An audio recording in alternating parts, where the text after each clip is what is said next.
Sleeping Beauty. Read the story along with me and find out what happens.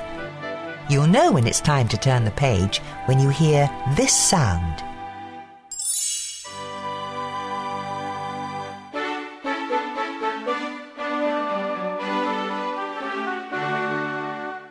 Long ago, there lived a good king named Stephen. For many years, King Stephen and his queen wished and wished for a child. At last, their wish came true. The king and queen named their daughter Aurora. A great feast was planned to celebrate the birth of the new princess. Everyone in the kingdom came to the feast. King Hubert arrived with his son, Prince Philip. The two kings decided that one day Philip and Aurora would marry. That way our kingdoms will always be united, King Hubert told his son. 3 good fairies came to the feast. Each had a special gift for the princess. Flora waved her wand. I give you the gift of beauty. My gift shall be the gift of song, said Fauna. And my gift, began Merryweather. Suddenly, a blast of wind blew open the castle doors. A bright flame filled the room. Then the wicked fairy, Maleficent, appeared from the flame. You did not invite me to the feast, King Stephen, but I too have a gift for the princess. Maleficent pointed at the cradle. Before the sun sets on her 16th birthday, the princess will prick her finger on the spindle of a spinning wheel, and she will die. Seize that creature, shouted the king. But Maleficent disappeared in a cloud of smoke. Luckily, Merryweather still had her magical gift to give. The good fairy could not undo the evil spell, but she could soften it. Merryweather waved her wand. Sweet Aurora, she said, not in death, but just in sleep, the fateful prophecy you'll keep. From this slumber you shall wake, when true love's kiss the spell shall break. King Stephen had all the spinning wheels in the kingdom burned. If there are no spinning wheels, he told the queen, our daughter will be safe from harm. The 3 fairies knew Aurora still wasn't safe. Flora had an idea. The fairies would secretly raise the princess themselves in a cottage in the woods. And no magic, Flora told the others. Then Maleficent will never be able to find us. The fairies explained their plan to the king and queen. Reluctantly, the king and queen agreed. That night, 3 peasant women left the castle with a small bundle. The 3 women arrived at a cottage nestled deep in the forest. We must never call her Princess Aurora, Flora told the others. Her new name is Briar Rose. 16 happy years passed. Briar Rose grew into a lovely young woman. She did not know she was a princess, and she had never heard of the evil fairy. But Maleficent had not forgotten the princess. For years her soldiers had searched the kingdom. At last, they gave up. We checked every cradle, they told Maleficent. Fools, she shouted. You've been looking for a baby all these years. Maleficent turned to her pet raven. You are my last hope. Search for a maid of 16 with hair of gold. Go and do not fail me. The raven flew off into the night. The next day was Briar Rose's 16th birthday. The fairies wanted to surprise her with a party, so they sent her out of the cottage. "We need berries," Fauna said. "Lots of berries," added Flora. "Don't hurry back," called Merryweather. The fairies set to work. Flora made a dress, Fauna baked a cake. "This dress looks awful," declared Merryweather. The fairies needed a little magic. Meanwhile, Briar Rose was singing to the forest animals. She told them all about a prince she had met in her dreams. Nearby, Prince Philip was riding his horse.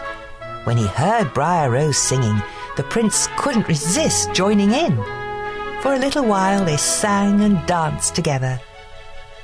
"What is your name?" Prince Philip asked. "Why, it's—" Just then, Briar Rose remembered that she was not allowed to talk to strangers. "I have to go," she said quickly. "When will I see you again?" asked the prince. He'd already fallen in love with Briar Rose. "Tonight. I live in the cottage in the glen," she called as she hurried away. Back at the cottage, Fauna had fetched their magic wands. She waved her wand. Now the cake was perfect. Flora changed the dress she had made into a beautiful pink gown. "It should be blue," said Merryweather. She made the dress blue. "Pink!" shouted Flora. The fairies kept changing the dress from pink to blue, and blue to pink. Pink and blue magic dust flew everywhere. Maleficent's raven saw the magic dust flying out of the chimney. He had found the princess. Back he went to tell Maleficent. Just then, Briar Rose returned to the cottage. "Surprise!" the fairies shouted. "Oh, this is the happiest day of my life," cried Briar Rose. "I met the most wonderful young man. He's coming here tonight." The fairies could see she was in love. "But that's terrible," said Fauna. "Why?" asked Briar Rose. The fairies told Briar Rose that she was really Princess Aurora. She had to return to the castle that very night, and she had to marry a prince. Aurora was very unhappy. She would never see the young man she had met in the forest again. Yet everyone in the castle was happy. King Stephen couldn't wait to see his daughter, and King Hubert couldn't wait for her to marry Prince Philip. When they arrived at the castle, the fairies left to fetch the king and queen. No sooner had they gone than a magic ball of light appeared. Aurora followed it up the stairs to a small room.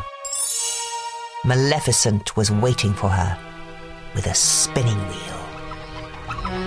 Aurora had never seen a spinning wheel before. She reached for the spindle.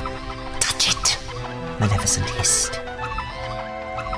Aurora touched the spindle and fell into a deep sleep. The three fairies had been searching for Aurora. They found her lying on the floor, fast asleep. The fairies placed the princess on a bed. "She will sleep until she is kissed by her true love," sighed Flora. "Perhaps he is the young man she met in the forest." "He was coming to the cottage tonight," remembered Merryweather. "Let's meet him there," said Flora. "But first, let's put everyone in the castle to sleep. That way, no one will know what has happened." The fairies cast a spell over the entire castle. Soon, everyone was fast asleep. Prince Philip had already arrived at the cottage. He had decided to marry the girl he had met in the forest instead of Princess Aurora. Maleficent's soldiers were waiting for him. They tied up the prince and brought him to the Forbidden Mountains. Maleficent told Prince Philip that the girl in the forest was really Princess Aurora. She was sure he would never escape to wake his sleeping beauty. But the three fairies realized what had happened. They sneaked into the dungeon and freed the prince. "Take this magic sword and shield to protect you," said Merryweather. The prince set off to rescue the princess. Maleficent tried to stop him. She raised an enormous hedge of thorns around King Stephen's castle. But Prince Philip hacked his way through the thorns. The evil fairy was furious. She transformed herself into a fire-breathing dragon and tried to destroy the prince. Luckily, the magic shield protected him. Finally, the prince saw his chance. He threw the sword at the dragon's heart. That was the end of the dragon. And the evil fairy, too. The prince entered the palace yard.